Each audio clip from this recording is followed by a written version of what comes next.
Ok, perfecto. Bueno, el día de hoy vamos a tener la clase sobre la política exterior de Estados Unidos hacia América Latina en la segunda década del siglo XX, entendiendo los antecedentes de este periodo, es decir, principios del siglo XX y lo que fue también la época decimonónica. Les quiero decir y enfatizar, como ya hemos hecho en oportunidades anteriores, que las preguntas, por favor, levanten la mano. Acá en la plataforma Zoom hay toda una forma para hacerlo y no se extiendan más de 2, 3 minutos, por favor. Si son preguntas relevantes del tema que se están tocando, lo mejor es que se hagan cuando tengan la duda. Y si no es algo muy relevante, se puede dejar para el final. O sea, ya los últimos 5, 10 minutos. Lo primero que tenemos que considerar sobre este tema es que la política exterior de Estados Unidos como potencia ha tenido giros a lo largo del tiempo. No debemos contextualizar que el rol y el poder que Estados Unidos ha tenido, así como su influencia, esto ha mostrado variaciones en tanto la visión de Estados Unidos como nación, su papel en el mundo ha evolucionado a través del tiempo en contextos internacionales que además son dinámicos. Vemos que el mundo ha pasado de épocas donde ha habido un equilibrio de poderes, digámoslo así, más multipolar, como se vio a principios del siglo XIX, a un equilibrio de poderes más bipolar, como en el siglo XX, cuando teníamos a la Unión Soviética y al mundo occidental, liderado principalmente por Estados Unidos. Luego de la caída de la Unión Soviética, vemos que el mundo y su organización ha tenido un giro más unipolar. Entonces, aquí tenemos que ver y puntualizar que estos giros que la política exterior de los Estados Unidos, en concreto América Latina, ha tenido, ha mostrado, esto ha ocurrido en función de sus necesidades estratégicas, que no son las mismas. Las necesidades estratégicas de un país se definen con base en las prioridades, con base en lo que en un momento se necesita, dadas unas circunstancias, dadas unas situaciones que hay que solventar. Y a esto no previsible para los que nos dedicamos a la planificación, sabemos que surgen imprevistos. Recientemente, un imprevisto muy importante que hemos evidenciado, hemos vivido, hemos palpado es la pandemia de la COVID de hace unos años, que todavía el virus sigue en el aire, muchas personas siguen contagiando. Esto tiene igual antecedentes en el siglo XX, como fue la mal llamada gripe española. Y además de esto, de las necesidades estratégicas como respuesta a los planes, digámoslo así, de desarrollo que se trazan a nivel nacional, también está la línea impuesta por los rivales internacionales que puede tener Estados Unidos en un momento dado, en lo que fue el siglo XX. Tenemos que evaluar el contexto de lo que fue la Segunda Guerra Mundial y lo que además esto implicó para el periodo del cual vamos a hablar, que es sobre todo la segunda mitad del siglo XX, en cuanto vemos que la Segunda Guerra Mundial tuvo numerosas implicaciones luego para lo que fue la constitución de Europa. Sí, la Segunda Guerra Mundial terminó, pero luego vemos que hubo todo un periodo de recuperación que tuvo unas etapas, unos lineamientos, el Plan Marshall. Entonces, y así podemos decir, y hay que enfatizar, que en tiempos de la Guerra Fría en particular, la Unión Soviética fue el principal rival de los Estados Unidos. Claro, esto tampoco implica que no haya espacio para la cooperación, no es así. vemos que para la Segunda Guerra Mundial la Unión Soviética y Estados Unidos cooperaron en ciertas áreas puntuales, cuando la prioridad era vencer al enemigo, el Tercer Reich, en la Alemania nazi, y ahí también vemos las divisiones que hay entre historiadores de quién ganó y en realidad a quién se le debe más crédito por el triunfo de este sistema, de este evento bélico. Ahora bien, para evaluar el sistema político de los Estados Unidos, tenemos que considerar que con base en la tipología que estoy presentando, hay cuatro, digámoslo así, elementos fundamentales. Los primeros son los institucionales, que tienen que ver con todo el marco, digamos, de reglas del juego, de organización política. Los actores institucionales, que ahí podemos ver a los partidos políticos, por ejemplo, en el caso de Estados Unidos, que es un sistema bipartidista. Vemos que los dos principales partidos es el Partido Demócrata y el Partido Republicano. La historia de los partidos políticos en Estados Unidos obviamente es mucho más amplia, mucho más compleja, pero esos son los más relevantes que tenemos ya desde hace un tiempo. Más allá de que, bueno, que en el presente hayan algunos partidos que en algún momento esperen ser algo así como la tercera fuerza, pero por ahora eso se vislumbra como un evento lejano. En tercer lugar está la cultura política, que son todas las tradiciones, los valores, las visiones del mundo. Ahí hay que considerar además todo el legado cultural, lingüístico que tiene Estados Unidos, heredado incluso de Inglaterra. Para entender la cultura política de los Estados Unidos tenemos que además entender que es un país en gran medida de inmigrantes. Y además que lo que conocemos y llamamos hoy Estados Unidos de América viene de lo que se llamó en un momento Colonias Unidas de América, todo lo que pasó además con su moneda, cómo fue evolucionando. Bueno, y en cuarto lugar, los actores institucionalizados del sistema internacional, sobre todo hoy en día, en tanto vivimos en un mundo globalizado y donde los sistemas políticos están articulados entre sí. Dicho esto, podemos ver en Estados Unidos que lo que puede pasar en México o Canadá de alguna forma influye y tiene representación directa en el sistema político estadounidense. Tiene además una repercusión en las acciones que se van a tomar como gobierno, y de lo que vamos a hablar, que es la política exterior, son acciones. O sea, una política pública, sea en alimentación o sea política exterior, lo podemos ver, diplomacia. Estas son acciones que se toman para generar unos cambios, obtener unos resultados, influir en una línea. Además, tenemos que ver que en estos actores institucionalizados del sistema internacional tenemos instituciones de gran peso como lo es la ONU, las mismas redes sociales, etcétera.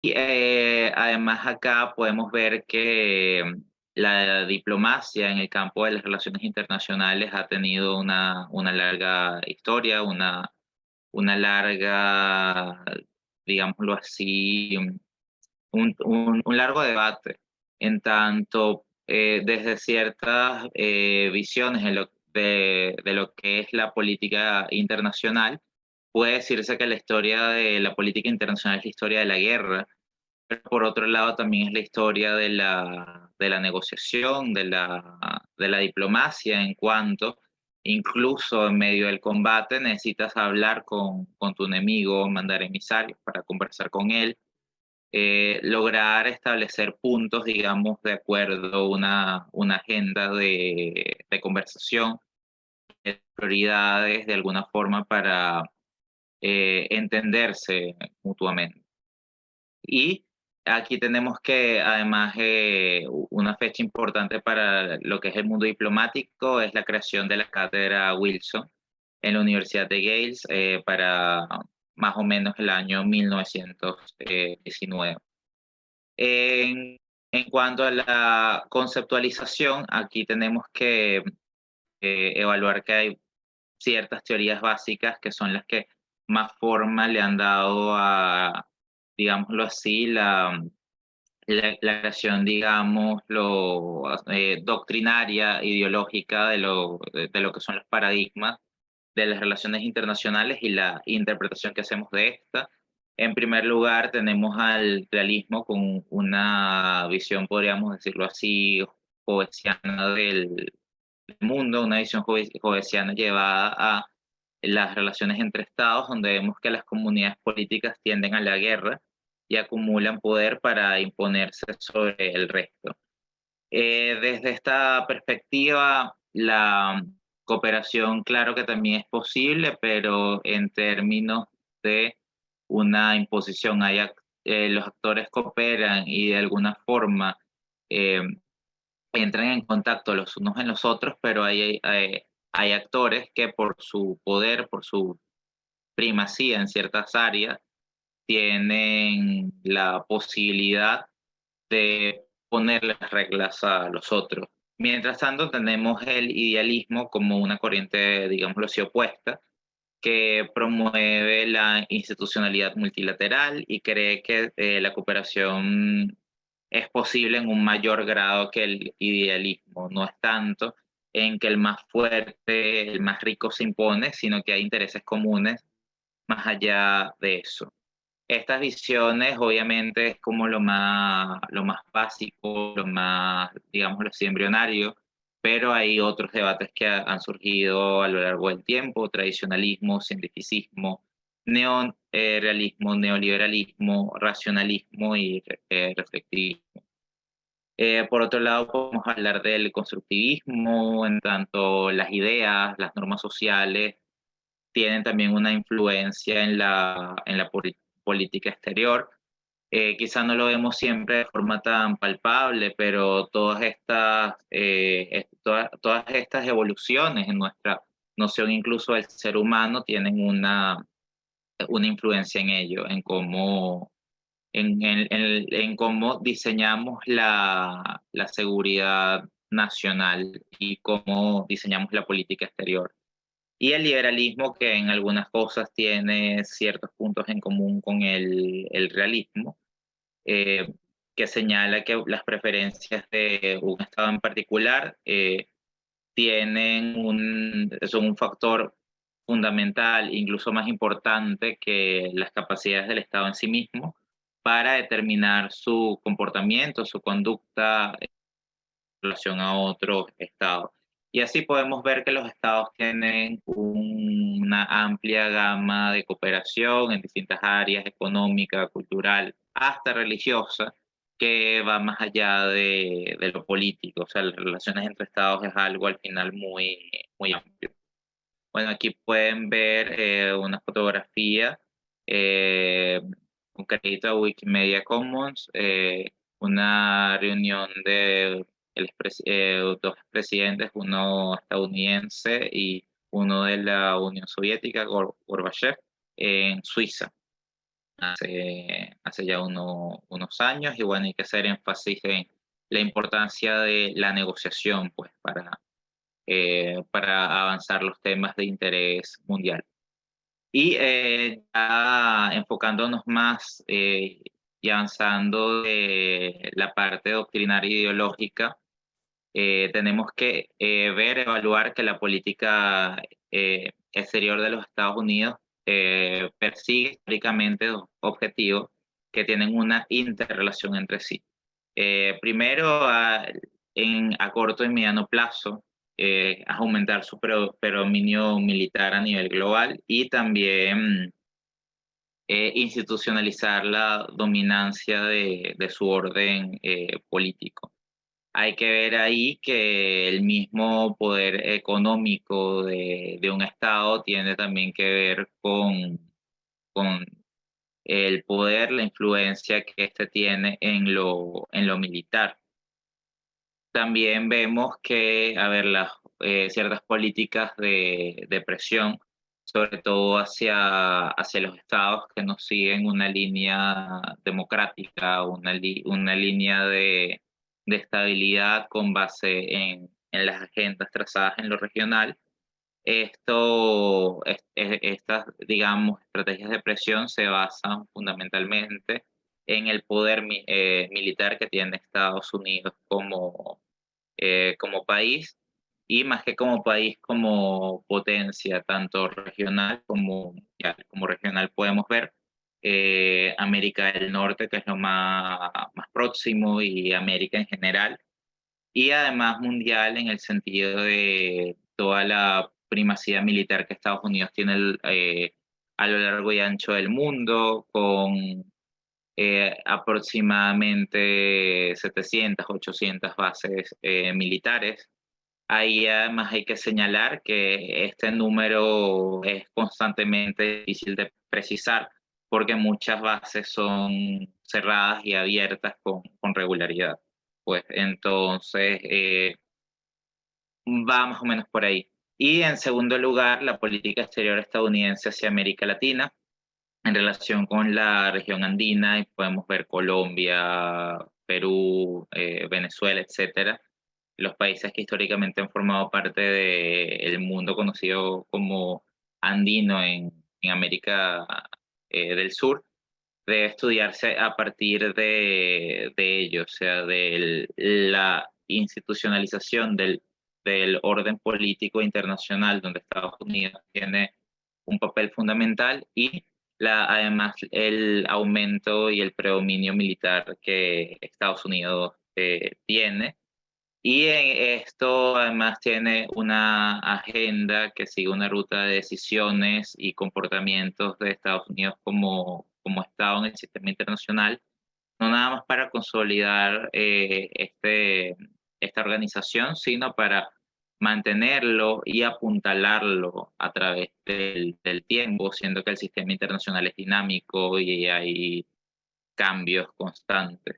Así vemos que a través de tratados de libre comercio, por ejemplo, las guerras antiterroristas, la promoción de la democracia e incluso la lucha antidrogas, son medios que Estados Unidos ha tenido para proyectar su visión del mundo, con el fin de consolidar, crear un mundo más democrático, más liberal y más estable. Aquí, bueno, tenemos una imagen de fondo, y hay que señalar que históricamente los intereses de los Estados Unidos han estado infiltrados por las relaciones de este país con Europa y rivales potenciales en la región. En el siglo XX, el tema chino no era, digámoslo así, tan fuerte, tan controversial como lo es en la época que estamos viviendo, siendo que China todavía no era el poder económico que es ahora. Para este periodo, sobre todo, era la Unión Soviética, y por otro lado, el papel que ejercía Cuba, pues como promotor del socialismo, el comunismo, y otra visión de la democracia, que no es la liberal, sino la democracia popular, que tiene unos lineamientos distintos. Y ahí vemos además todas las controversias en materia diplomática que hubo en la segunda mitad del siglo XX, como lo fue la crisis de los misiles. No, no sé eh, si lo ven, pero ese evento tiene incluso grandes paralelismos con lo que pasa actualmente con Ucrania. O sea, no en todo, pero sí hay aspectos que tenemos que evaluar en esa línea para entender mejor.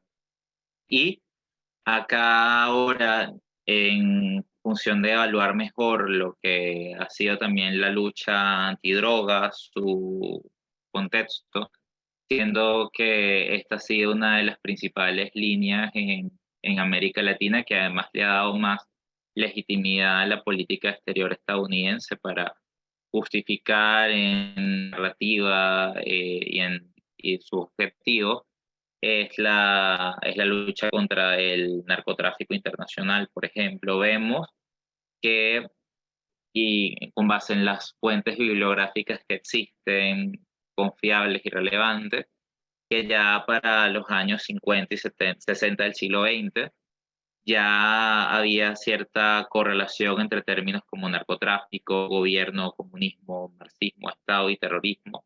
Sobre todo era muy usado el término narcoterrorismo. Hay uno de los libros más interesantes publicados sobre este tema fue por el doctor Joseph Douglas en 1990, donde él, con base en fuentes de inteligencia, señala todas las labores que Estados Unidos percibía que realizaban ciertos actores hostiles a su política exterior. Acá tenemos además que, bueno, considerar que los estados y en su relación con otros siguen narrativas, siguen intereses en común y buscan fortalecerse ante amenazas por numerosas razones, tanto de índole económica, sanitaria, políticas, sociales. El narcotráfico ha sido visto como una gran amenaza, un gran riesgo para los Estados-nación, en particular por su relación con lo que es la criminalidad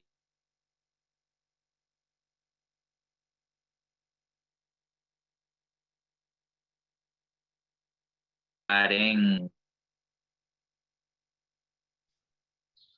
Vicente, no se te escucha.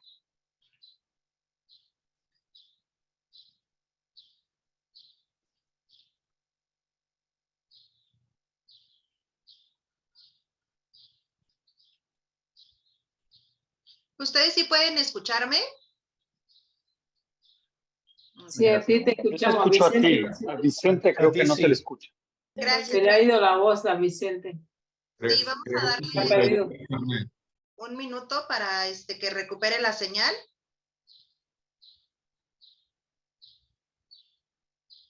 Bueno, vamos a darle unos minutos. Se acaba de desconectar y continuamos con la clase.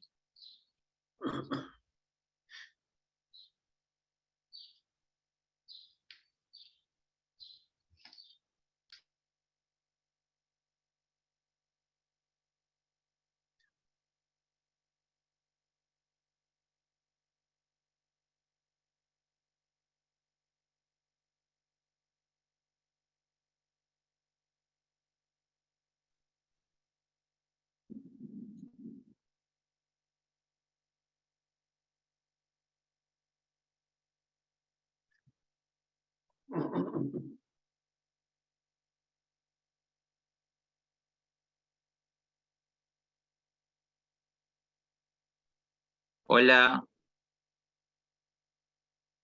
Hola, Vicente. Ya Ahora ya sí. ok, ya. Listo, ya está la pantalla. Ok. Ajá, y ahí hay que considerar toda la importancia y el uso que ha tenido la narrativa en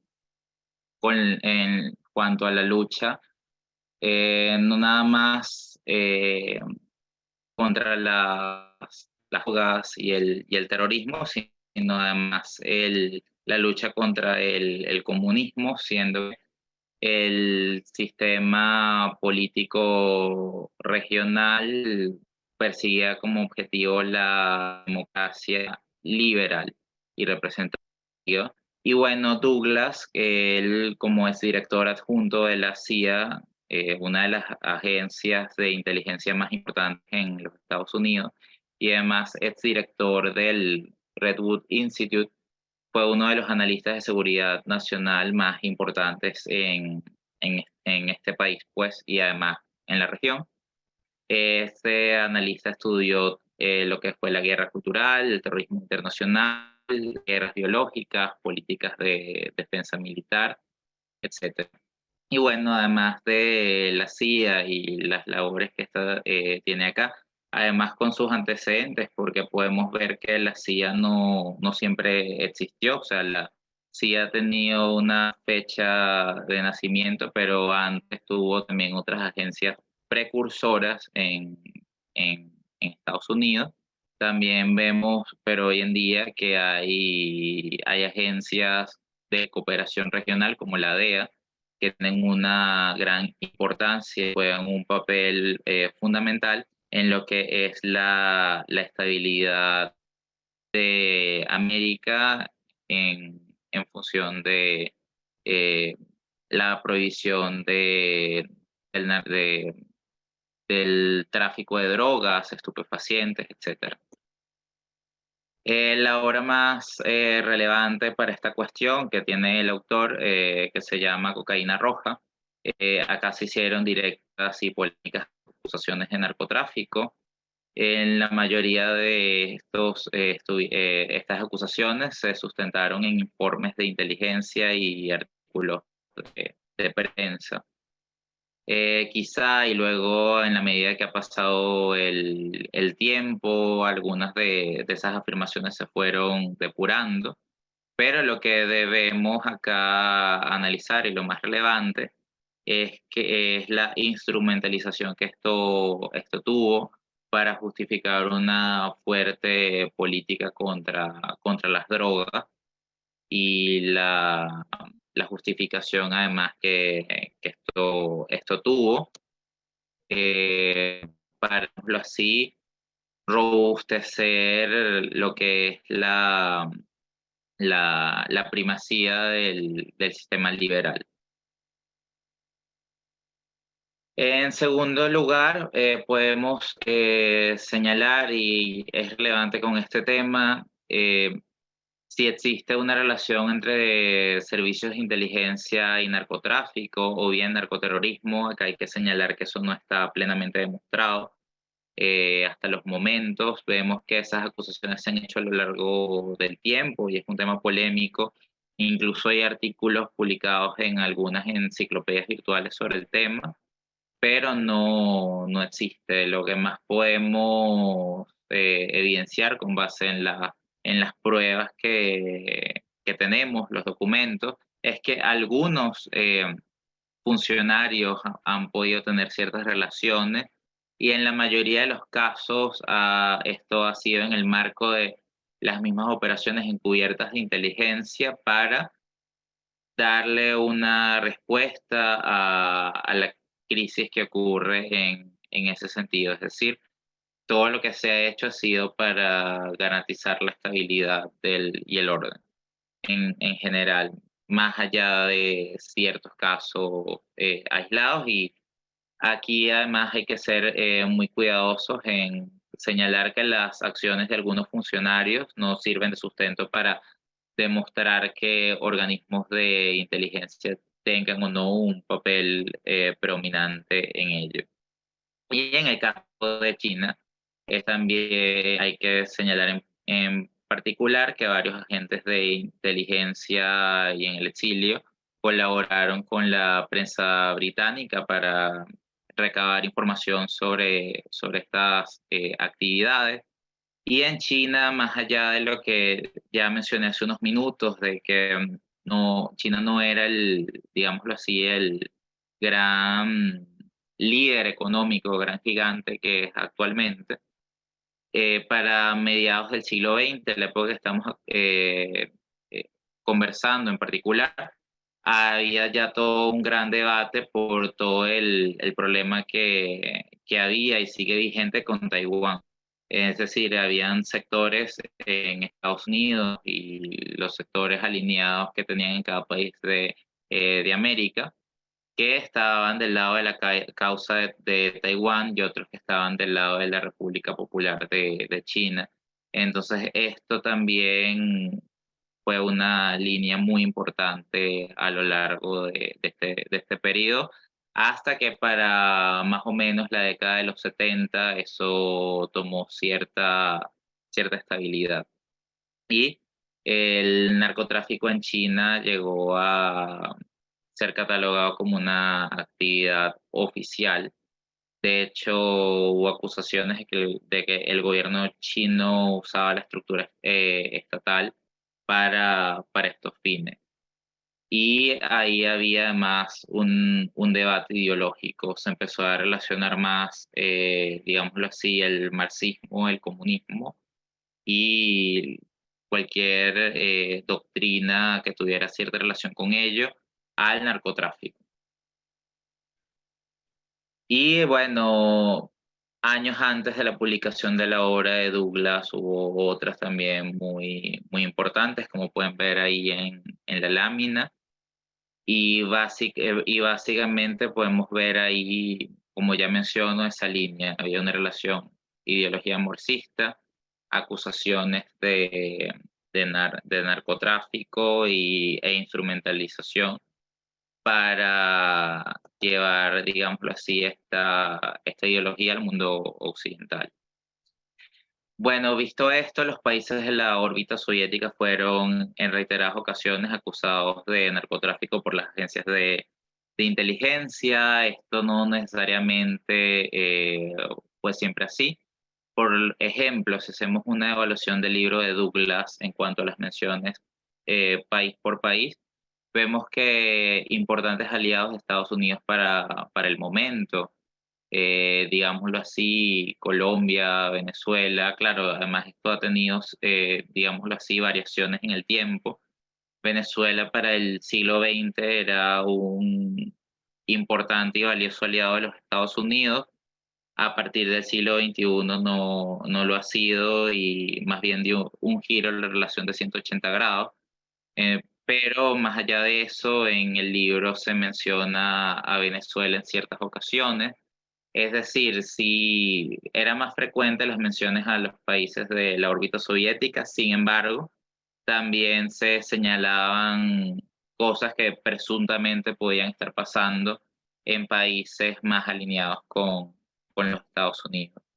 Entonces, bueno, ahí debemos ver que esos son antecedentes del mismo debate que hay con las drogas hoy en día. Y bueno, por supuesto, si se mencionaba a los países en la órbita soviética en, tanto en el mundo y en la región, Cuba tenía era uno de los países más nombrados. Y ahí vemos, además, como se menciona acá, hubo 3 países que tenían menciones fundamentales para esa cuestión a lo largo del siglo XX, que fueron Panamá, Colombia, México, Cuba y Venezuela.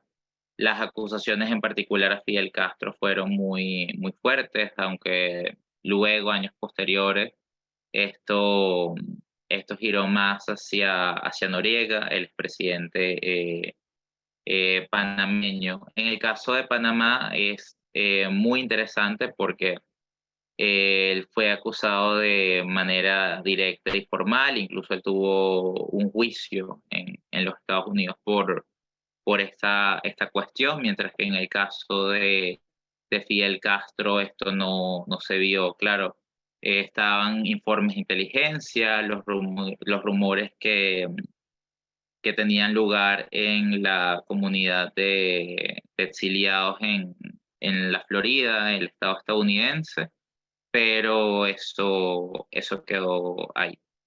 Y en este caso, y también para entender digámoslo así, la instrumentalización de estas acusaciones y la política exterior estadounidense, podemos ver que hay en la línea temporal del tiempo, es decir, cuando ocurrieron estas acusaciones, cuando estaba este debate, digamos, en apogeo, había además una correspondencia con eventos como lo que fue la invasión de Playa Girón, Bahía de Cochino, y todo lo que pasó para ese momento, esta operación de Estados Unidos en articulación con Guatemala y Nicaragua, intentaron eh, ingresar a Cuba. Esto fracasó, pero bueno, es evento importante para estudiar la historia de las relaciones internacionales en América Latina y la política exterior de Estados Unidos con base en sus intereses, los riesgos que percibe y las acciones concretas que toma para hacer avanzar su agenda con el fin de proteger tanto sus intereses como la estabilidad regional. Acá pueden ver una foto de Joseph Douglas, este investigador académico. Falleció ya hace alrededor de una década. Alguien levantó la mano, puede hacer la pregunta. De hecho, es un excelente momento. Buenas tardes, profesor Maximina Santana, desde la República Dominicana. Una pregunta para usted. ¿Usted no cree que la política de Estados Unidos del narcotráfico hacia América Latina, tomando como referencia el caso de Panamá, no voy a decir Noriega, Panamá, El Salvador, Venezuela, Colombia y México, y el tránsito de República Dominicana y usar República Dominicana como trampolín, no habría que escribirla de nuevo? Realmente, yo particularmente soy de las que no, para mí, la política de narcotráfico establecida por Estados Unidos hacia América Latina, tomando los países que mencioné como referencia, no es real. No es la política real, no es realmente lo que ha pasado, no es realmente lo que pasa. Yo creo que hay que redescribirla de nuevo y ser honesto, pero claro, tratándose de Estados Unidos, nada de lo que sale a la luz es lo real. Siempre es como que ocultamos algo. Digo yo, no sé qué usted piensa. Bueno, desde mi criterio, yo pienso que el revisionismo histórico es importante y deben existir tantas versiones de los hechos como pueda. Yo creo en la libertad de expresión, creo en la libre expresión. Yo considero que debe promoverse el conocimiento, que existan cada vez más investigadores y que con datos sustenten lo que quieren decir, expresar al mundo, y así estaremos más cerca de la verdad. Mientras más se investigue, mientras más se sepa, y mientras un investigador señale algo y le demos el derecho a otros de que lo cuestionen, de que señalen, digámoslo así, los puntos débiles de la investigación, lo contrasten, lo refuten, estaremos más cerca de un mundo mejor. Y también le puedo decir que creo que acá en estas cosas, y no nada más desde el lado de Estados Unidos, sino de los rivales, hay que considerar que existe la propaganda, más en concreto la propaganda de guerra. Y la propaganda es un recurso muy importante para influenciar la población. Vemos que de un lado y del otro son muchas las acusaciones que al pasar los años y que las investigaciones avanzan más sobre los hechos, al final la misma comunidad internacional se termina dando cuenta que unos eventos y otros no son exactamente como se pensó en un primer momento. Entonces, sí, efectivamente ahí puede haber propaganda, hay a veces tergiversación de los hechos, pero creo que para eso uno tiene que respaldarse bien, sustentar las cosas y ser, digámoslo así, lo más honesto posible, porque tampoco la idea es cambiar una propaganda por otra propaganda. O sea, creo que debemos buscar la honestidad o ser lo más honestos posible, siendo que también es difícil, digamos, dejar de un lado por completo los sesgos. De alguna forma las personas tienen preferencias, tienen una visión del mundo y hasta trabajan por una institución, y esto puede moldear lo que la persona diga, pero creo que se puede hacer un esfuerzo tanto intelectual como ético para ir al menos un poco más allá de eso y ser honestos, ser factuales y ser aunque cueste, objetivos. O sea, que yo creo particularmente en eso. Mientras más investigaciones hagamos, mientras más nos centremos en eso, sí nos acercaremos más a la verdad o conoceremos los distintos grados de verdad, porque eso pasa con los medios de comunicación, con las diversas fuentes que tenemos a nuestro alcance para conocer un hecho, un conflicto. Si tenemos distintas fuentes, podemos equilibrarlas, podemos consultarlas y desde nuestro criterio evaluar lo que nosotros mismos consideramos.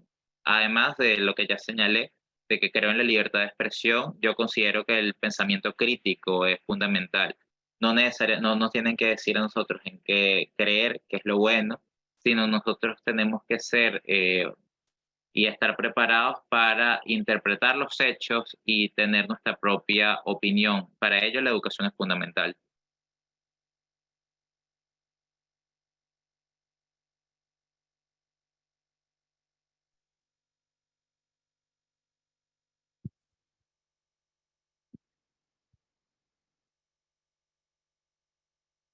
Bueno, ya creo que leí nuevamente el derecho de palabra, pero no responde, entonces seguiría con la ponencia del día de hoy.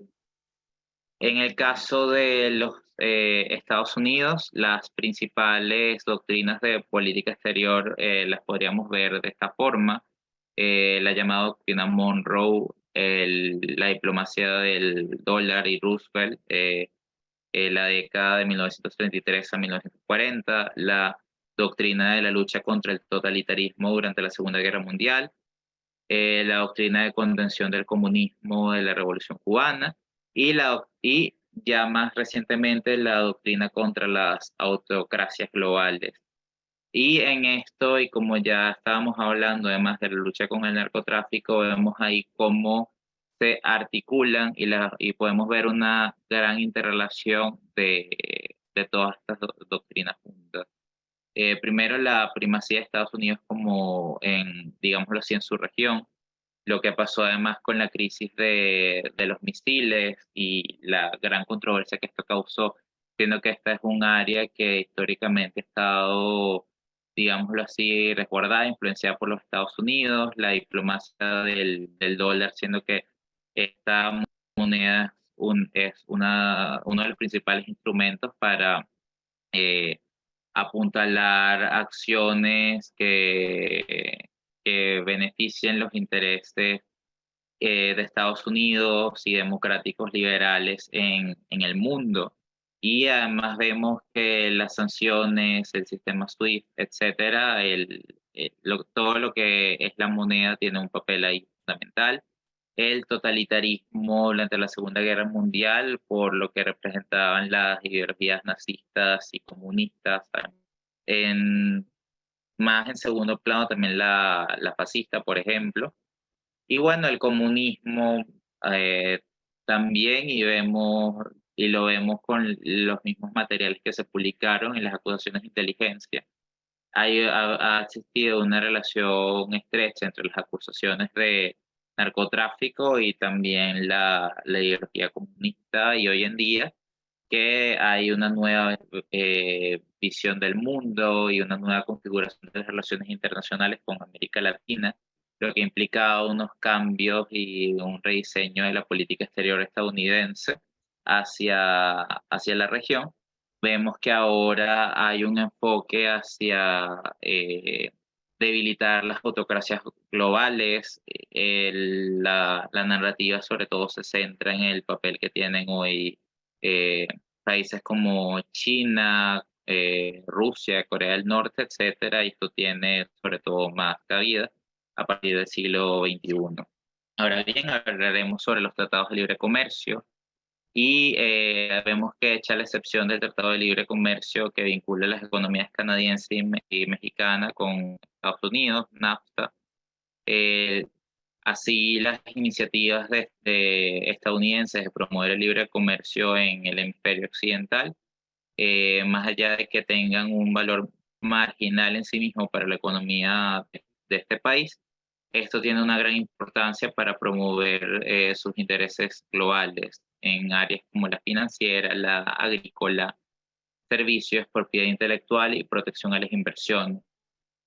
Con lo de Panamá en el siglo XX, con lo que pasó además y la importancia del mismo canal de Panamá, su canal interoceánico, tenemos que tomar en contexto lo siguiente, que quizá para Estados Unidos el canal lo que representa es marginal cuando vemos a Estados Unidos en su totalidad, pero sí tiene una gran importancia para ciertos estados del sur del país y tiene, tanto por el traslado de mercancías y lo que conllevaría en aumentos de fletes, transportes, costos de producción, desvincularse del Canal de Panamá. Es decir, esta infraestructura tiene un papel trascendental para la economía de los estados del sur. Y eso también influye en todo lo que Estados Unidos diseñó y sigue diseñando en su política exterior. Acá, y ya debemos ir también al tema ideológico.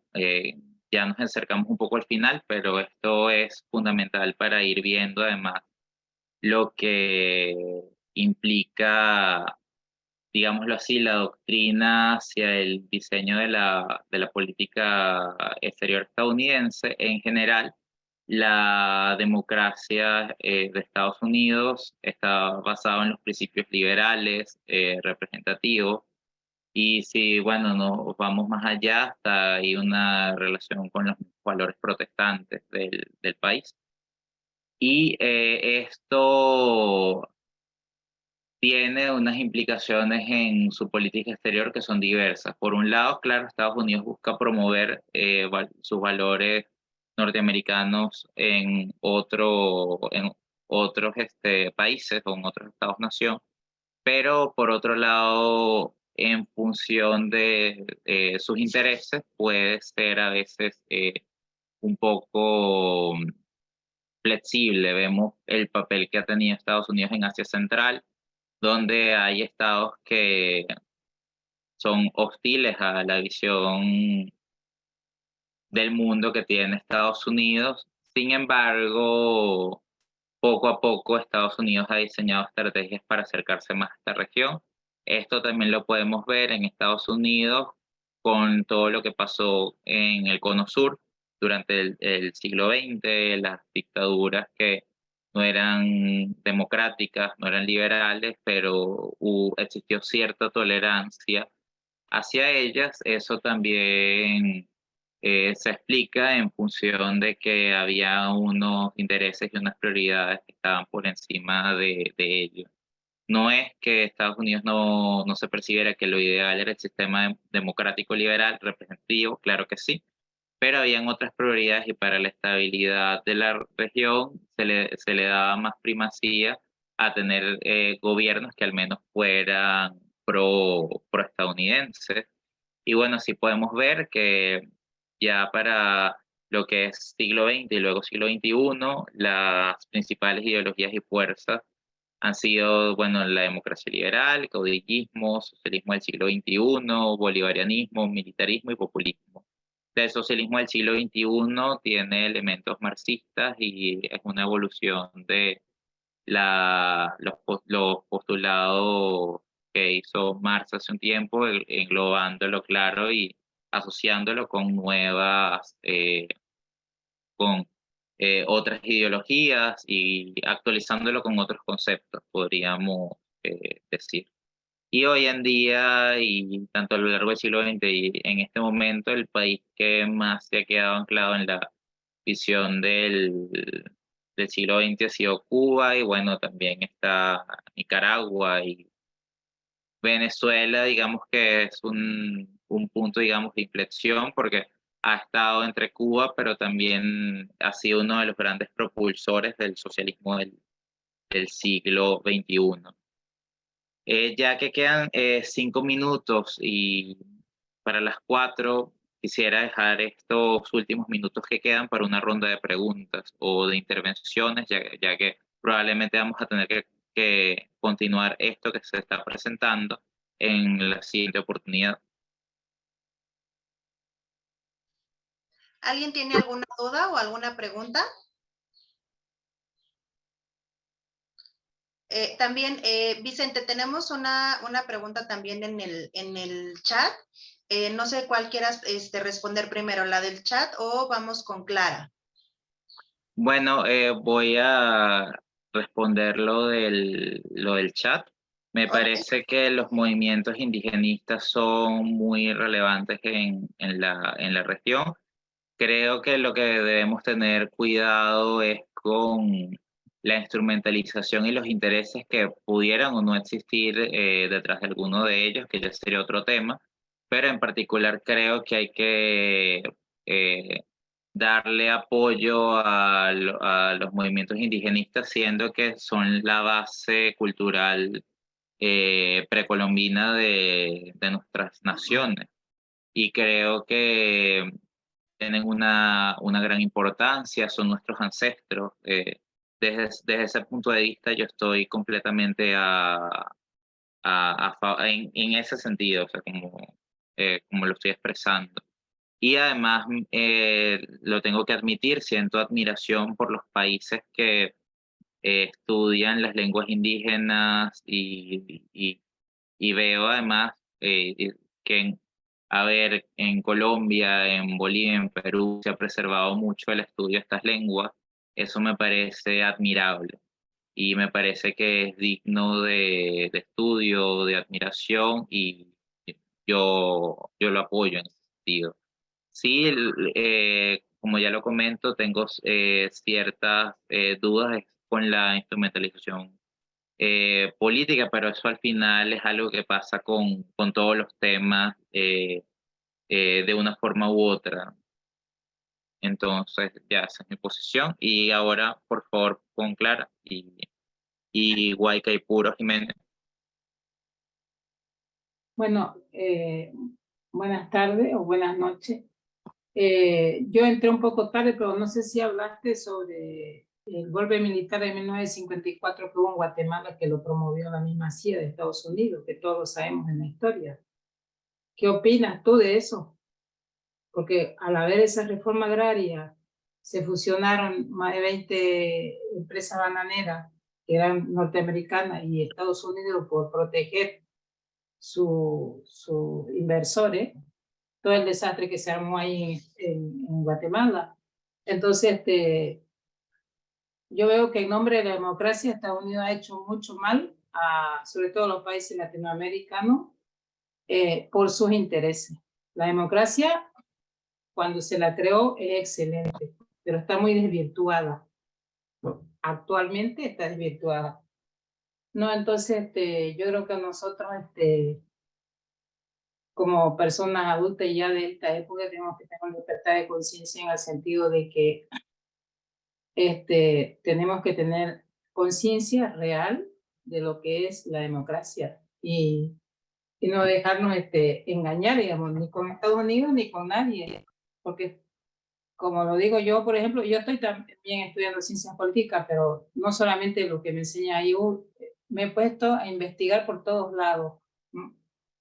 Y me ha impresionado mucho eso de que Estados Unidos, en nombre de la democracia, ha hecho estrago en muchos países. Y siempre, por ejemplo, antes era porque le echaba la culpa, tenía miedo, yo por lo que he leído y investigado, es real de que no se podía dejar avanzar el comunismo, pero ya sospechaban algo del comunismo y ya atacaban ese país, atacaban eso, ¿no? Entonces, en eso yo, por ejemplo, no estoy de acuerdo.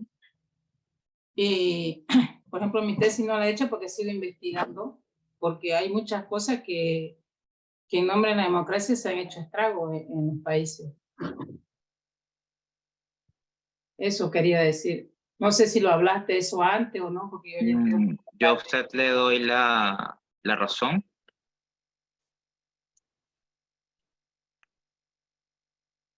¿Ya me escucha? Ok. Yo a usted le doy la razón y señalo además que un hecho que evidencia que todo, o sea, lo que ocurrió en Guatemala y los eventos que tuvieron lugar en el marco del golpe de Estado de 1954, que todo eso estuvo mal y pasaron muchas atrocidades, son las mismas disculpas que tuvieron que dar los presidentes Clinton y Colón para eh, tiempo después. Y creo que a la luz de los hechos y todas las evidencias de lo que ocurrió en su momento, estuvo mal y me parece que en materia de derechos humanos fue sumamente grave. Y claro, estoy de acuerdo con usted en defensa de la democracia, eso tampoco puede ser pretexto para violaciones tan graves y sistemáticas de los derechos humanos. Y creo además que fueron las pruebas, digamos, tan contundentes que no quedó de otra que darle la razón a los sectores que denunciaron estos hechos.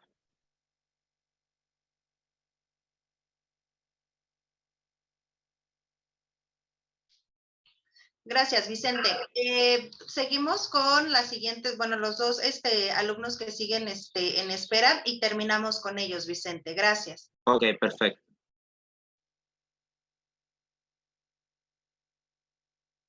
¿Quién puedo? Vicente, ¿puedo? Sí, sí. Sí, ok, gracias. Mira, muy interesante la ponencia. Para mí es una, diría casi sorpresa, entender que el narcotráfico viene de tan antes, de tan atrás, y con una participación tan relevante del comunismo. Pero dicho eso, y habiendo transcurrido ya 30 años y algo de la caída del muro y el término de todo ese sector, ¿cómo se explica hoy día que el narcotráfico sea un flagelo terrible para el planeta en su conjunto y no se logre dar solución a eso? ¿Qué opinión tienes sobre eso? ¿Por dónde hay que orillarle, Vicente?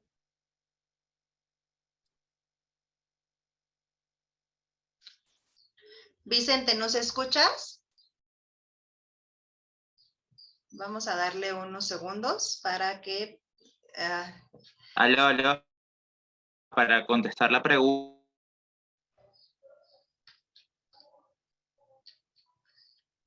Creo que se desconectó nuevamente. Vamos a darle... No, aquí está. Vicente, ¿nos escuchas? Te dejamos de escuchar.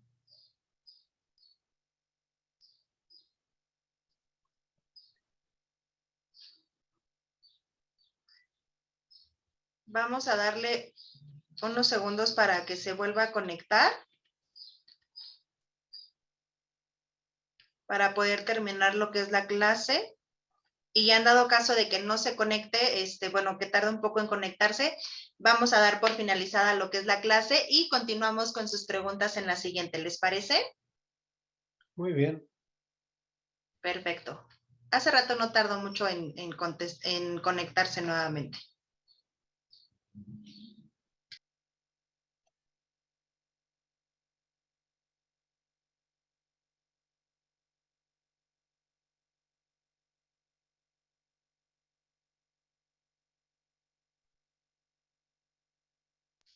Listo, ya se conectó. Ajá, para responder la pregunta, mire, creo que hay indicios de que el narcotráfico es algo que va más allá de una sola ideología. Desde mi punto de vista personal, con base en las investigaciones que existen, creo que podemos sospechar que esto va más allá de la simple lucha contra, o sea, nada más digamos, que los comunistas usan el narcotráfico para, digámoslo así, promover su ideología en el mundo más allá, y esto puede ser usado por grupos de diversa ideología. Esa es mi sospecha en particular. Claro, no tengo todas las pruebas como para afirmarlo, digámoslo así, pero hay muchas personas que lo están investigando y lo siguen intentando. Eso es en particular lo que yo considero al respecto. Bien, gracias. Gracias, Vicente. De nada. ¿Puedo? Acá hay puro, sí, adelante. Buenas tardes a todos. Vicente, excelente presentación, muy didáctico. Respondiéndole un poco a lo que decía Clara, ¿no? Pienso que todos los sistemas políticos son muy buenos en el papel, en la escritura. El marxismo, socialismo, comunismo, la democracia, todos son perfectos. El problema es la práctica. Cuando lo llevamos a la práctica, el ser humano destruye o deforma el concepto ideal y la parte bonita que tienen todos los sistemas. En cuanto al narcotráfico, compartiendo lo que decía el señor Daniel, pienso que el narcotráfico financia o los grupos comunistas marxistas se financian con el narcotráfico. Hay diferentes motivos en Latinoamérica. En Colombia, por ejemplo, han existido las guerrillas, las FARC, durante muchos años y utilizaron el narcotráfico para financiarse. Pero el narcotráfico que hay en México no tiene guerrilla, es otro tipo de narcotráfico, es otro tipo de financiamiento. Y en Venezuela sabemos que hay otro tipo de financiamiento o otra forma de crecimiento del narcotráfico. Al final, el problema es de Estados Unidos porque son los mayores consumidores de este tipo de drogas, ¿ya? Entonces, ellos son los que tienen el problema, ¿ya? Y como decía el presidente de Colombia en las Naciones Unidas, si deslegalizamos, ¿ya? Las cosas que son consideradas delitos, entonces no va a haber delitos. O sea, si se legalizan las drogas, no es delito, entonces dejan de ser delitos. Entonces es una forma muy inteligente de proponer y decir, hey, vamos a legalizar todas las drogas, entonces el problema sigue siendo que los grandes consumidores están en Estados Unidos y todas sus políticas y todos sus intereses están siendo afectados. Entonces eso pienso es mi contribución. No sé, de repente en la próxima extensión de la próxima clase habrá otros puntos de vista que puedan ahondar o puedan descalificar lo que acabo de decir. Pero muy agradecido por la clase y muy bonita la forma de haber presentado la clase el día de hoy.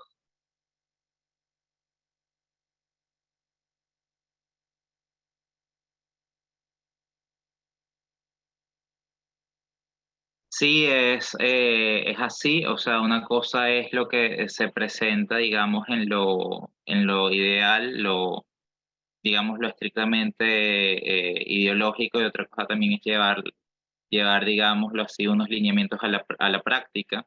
Además que es también distinto cuando uno se tiene que llevar, digamos, una doctrina, una ideología y tomar acciones, ejecutar, decidir qué es lo que se va a realizar en lo concreto, cuando hay que además articular en función de muchos intereses y grupos que están involucrados, que son disímiles, tienen distintas características. Ahí también está el reto, porque mientras se obtiene algunos como prioridad, otros pueden sentir que quedan en situación de desventaja. Entonces, gobernar en términos no solo de gobernabilidad, sino de gobernanza, implica también equilibrar todas esas demandas y dar respuesta oportuna para ello. Entonces, ese también es el reto, o sea, y la gran responsabilidad que se tiene encima en alguno de estos cargos.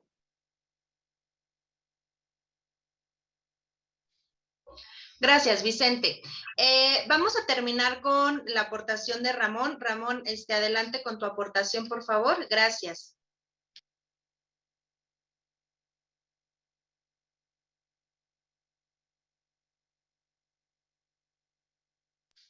Ramón, ¿nos escuchas?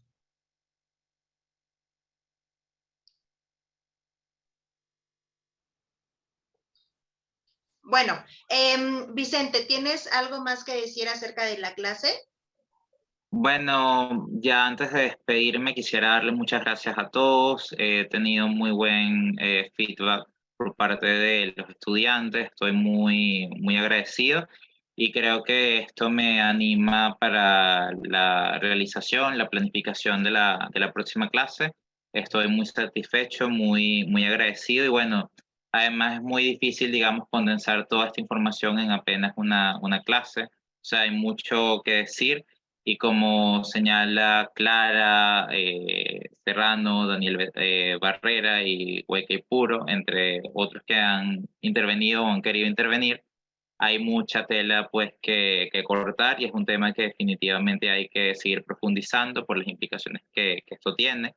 Bueno, estoy muy agradecido, me deja muy feliz además las contribuciones y quiero al final cerrar con estas palabras, quizá, y como vemos, no, el sistema en el que vivimos tiene un montón de problemas, pero creo que no debemos conformarnos con eso, debemos ser críticos, debemos seguir evaluando las cosas para hacer aportes, debemos estudiar la realidad sociopolítica que nos compete para poder cambiarla y dar ideas que sean constructivas. Y creo que mientras más espacios hayan para este debate, podremos tener un mundo un día mejor. No estamos obviamente en un mundo perfecto, hay demasiados problemas, pero tenemos que trabajar para mejorarlo. O sea, creo que ese debería ser el objetivo de todos y nuestro sueño. Muchas gracias. No, muchas gracias a ti, Vicente, por compartirnos lo que es tu conocimiento. Gracias a todos los que estuvieron participando y a los que estuvieron presentes en la clase. Nos estaremos viendo en otros días, en estos días, en las siguientes clases. Vicente, nos vemos en la siguiente clase y muchísimas gracias a todos. Que tengan una bonita tarde. Gracias, Vicente, Gracias, por buenas tardes. el Vicente, nos despedimos. Hasta Gracias. luego.